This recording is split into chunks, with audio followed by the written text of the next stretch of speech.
The next piece is Fires of Passion, which is our very lofty name for taking an escape, basically a straitjacket escape, and trying to make it a kind of a more erotic, kind of passionate piece. So it wasn't just about the getting out of a straitjacket.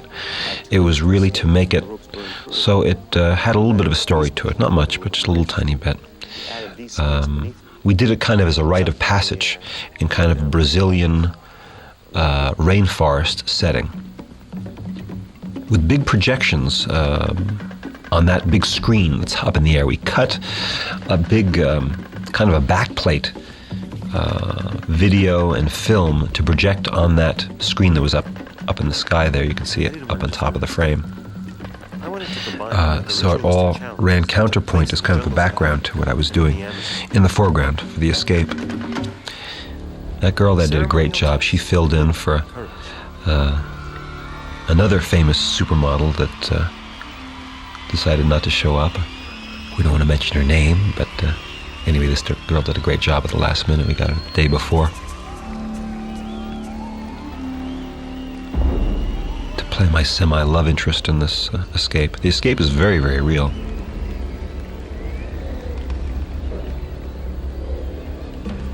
The fire on the ropes was enhanced with gasoline, which we sprayed on all the ropes.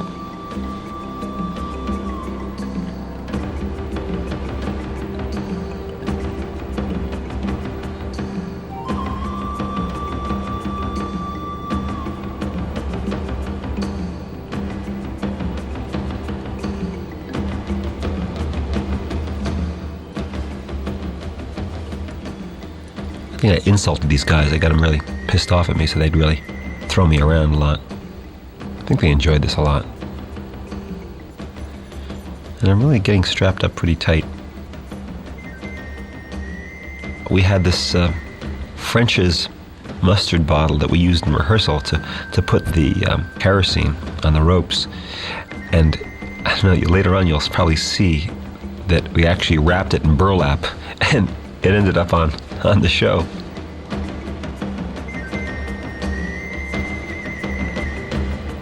We added some extra things. We put straps around my arms. And gave it some extra depth.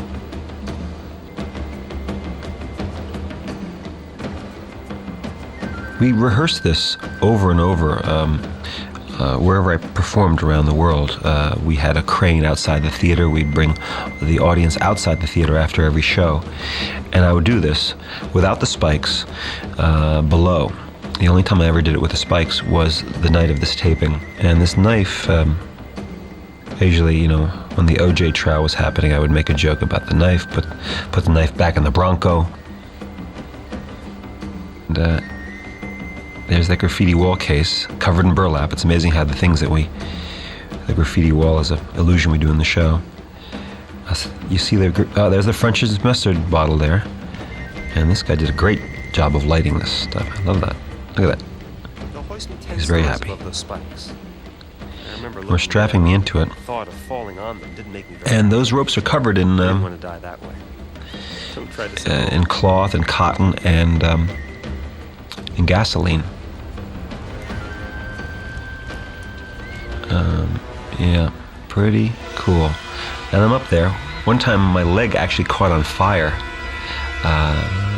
during the performance of it, and they had to roll me in blankets and stop the escape.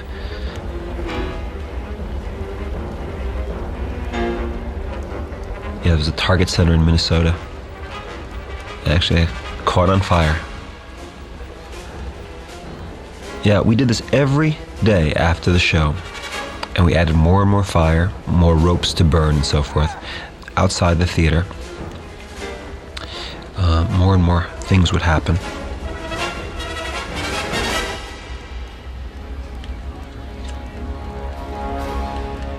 Yeah, there's a moment in here which is really inspired by Alan Allen. Alan Allen is the guy that was the first guy to use fire to have a burning rope hang from a single burning rope. And as a good friend of mine who actually gave us permission to have fire above me, because that was really his thing. We added 3 ropes, so we'd have this sequence of one going and putting a little more fire on the next one and having them burn one by one, which created, I think, a little more excitement. But having the extra risk of having to escape before the ropes burn through is my pal Alan Allen from England. This piece here is from inspired from the Houdini movie, the Tony Curtis movie. Seeing that hand come out of the jacket.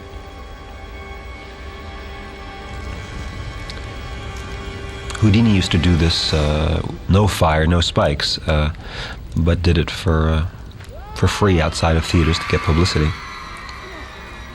And that's me really screaming. Looking down and seeing those spikes and just imagining myself getting skewered was not a very fun thing. That's a little Houdini move there. And I'm out. This next piece is definitely an Alan Allen shtick.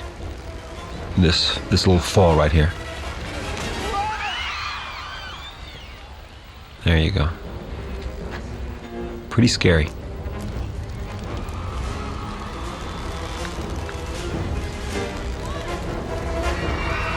There's tens of thousands of people there watching this, feeling the heat from this explosion.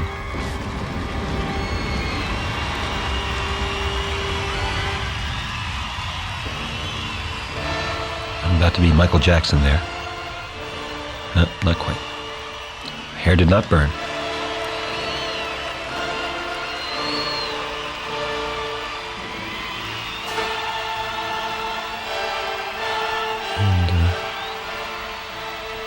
You can see that background on the screen all through this.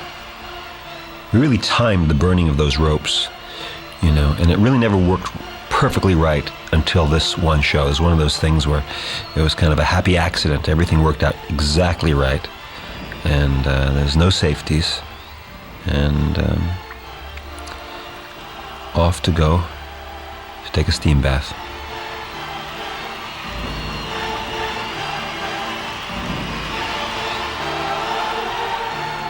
It was pretty exciting for the audience. It was a real event.